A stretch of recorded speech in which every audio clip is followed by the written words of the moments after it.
Hey everybody, what's going on? Eric here with Switch Adapted Toys, and today I'm going to be showing you how to adapt the Fisher-Price DJ Groovin Go. If you're new to Switch Adapted Toys or you just kind of stumbled across this video, we're a 501c3 nonprofit organization, and our mission is to make play possible for kiddos of all abilities. We do that by creating these how-to videos, as well as other resources on our website, including files for you to 3D print your own Switch button. And all our resources are completely free. I encourage you to check it out. It's at www.switchtoys.org. And if you like this video or if you found it helpful, please hit the like button and hit subscribe to stay up to date on all our latest videos. It really does help us out in a huge way, so thank you in advance for doing that. All right, so let's go ahead and get into it. We're gonna start by opening up the Velcro on the back of the toy. And we're gonna just remove this, this piece that's in here, this plastic piece. This is basically just a stuffed animal now. This is where all the electronics and sounds and button are. So we're gonna take this and we're gonna turn it over and remove all the screws on the back.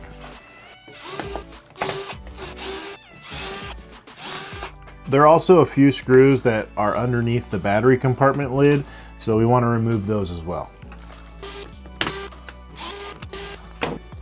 All right, so with all those screws removed, we should be able to separate the two halves of the toy. So this is the button that we're actually going to end up adapting, but we need to get this off of the circuit board, and there's these little clips that kind of wrap around the circuit board. So you just need to release those clips and then you can pull that button off.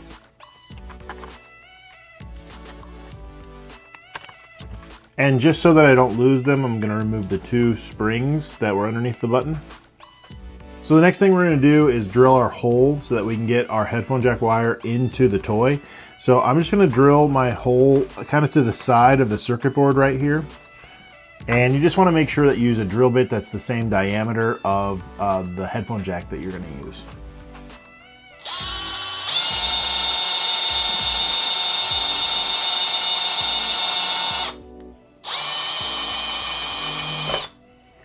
Just like that. Now we can fish our headphone jack wires through the hole that we drilled, and I'm just gonna pull out a bunch of slack. So we're using a mono headphone jack. You can tell that it's a mono because it only has two wires inside of it. Mono headphone jack wires are so much easier to use than stereo headphone jack wires. You can use stereo headphone jack wires, but they need to be wired up in a certain way so that they're gonna be compatible with all switches.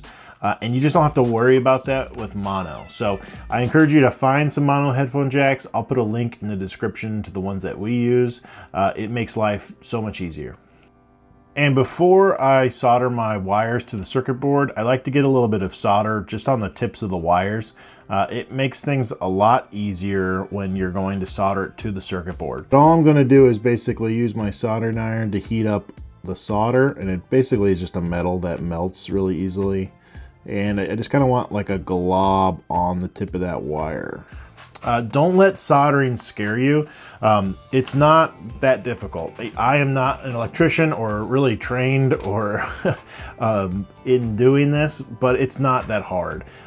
Just be careful when you're using your soldering iron because the tip is very hot, but you can totally do it. All right, so now we're ready to solder our headphone jack wires to the circuit board. And we need to solder the wire to this point right here on the circuit board. And the other one is gonna go to the ground with G and D right here. And to make it just a little bit easier, I'm gonna try to get a little solder on this point on the circuit board. Just like that. Now I can kind of just heat up my two globs and get them to stick to each other. And once it cools for a second, you can kind of give it a tug and just make sure that it's attached. And now we can get a glob of solder over the ground hole, and we can go ahead and solder our other wire to it.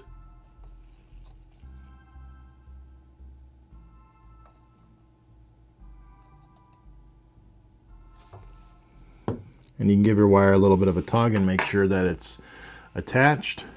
All right, so now's a really good time to test and just to make sure that everything is gonna work before we put it all back together. So I turned the toy on, I plugged in a switch button. This is our 3D printed mini switch. Then the files are available on our website. And I'm gonna give it a press and just make sure that it works. There we go. So now that we know that it works, we need to prevent a child from pulling on this cord and just disconnecting everything. So I'm gonna use a zip tie. I'm gonna put it around the wire on the inside of the toy, and that will basically act like a barrier. So if the child were to pull on the cord, that zip tie will engage with the side of the toy and prevent it from just being pulled out all the way. So I'm just kind of trying to size up where I need to put this. I don't want a whole lot of extra slack inside the toy, but wherever I do put it, I want to make sure that it's going to engage with the side before it would pull out my connections. And I find that the smaller the zip tie, the better. It just tends to grip the wire better. And then we can go ahead and snip off the extra zip tie. And for a little extra security, I like to use CA glue or super glue. And I basically just put a glob of glue kind of around that zip tie just to make sure it gets locked into place and that zip tie won't slip. And if you've got some, you can use some activator spray and just kind of spray it on that glue. And that'll basically instantly dry that glue. All right, so now we can go ahead and start putting everything back together. I'm gonna start by replacing the 2 springs,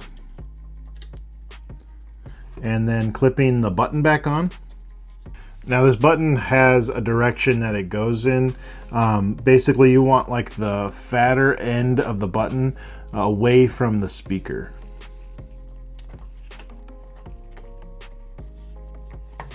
And that should just clip over the circuit board. Make sure that that still works. And then we can replace the front cover. Turn the toy over and replace all the screws on the back.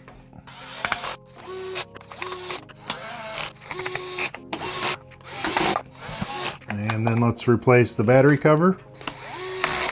All right, so now we can stick all this back inside the toy. Now the speaker will basically go behind the toy's head.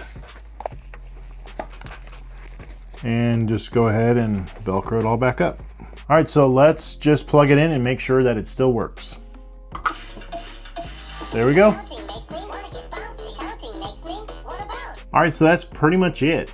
Pretty easy toy to adapt. What's nice about it doing it this way is that we still have access to the standard button.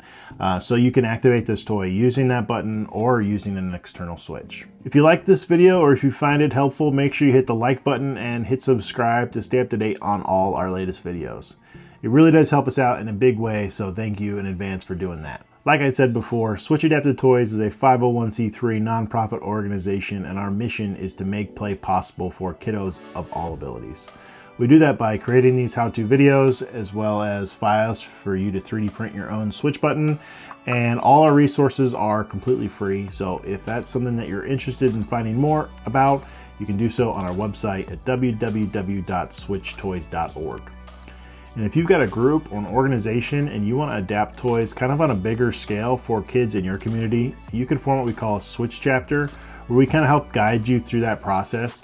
Locally here in Columbia, another nonprofit donates about 200 toys every year, and we adapt them and then give them away to families around Christmas time. So we kind of make it like a shopping event where the families can come in and pick out a couple toys for their kiddos that are switch adapted, and it's a great way to serve your community. So if that's something that you're interested in bringing to your community, you can check out our website at www.switchtoys.org, and I'll put a link in the description below.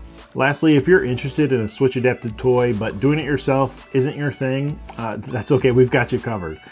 You can check out our Switch Adapted Toy Shop, where we sell some pre-adapted toys that are ready to play with. I'll adapt them for you, send them out, and they'll be good to go, and it all just helps support what we're trying to do here. So all the money goes back into making this content, making these videos, making these resources free, available to everybody. So if you want to check out our Switch Adapted Toy Shop, I'll put a link in the description below. Well, that's pretty much it. I'm Eric with Switch Adapted Toys, and we'll see you next time. Switched Adapted Toys, making play possible.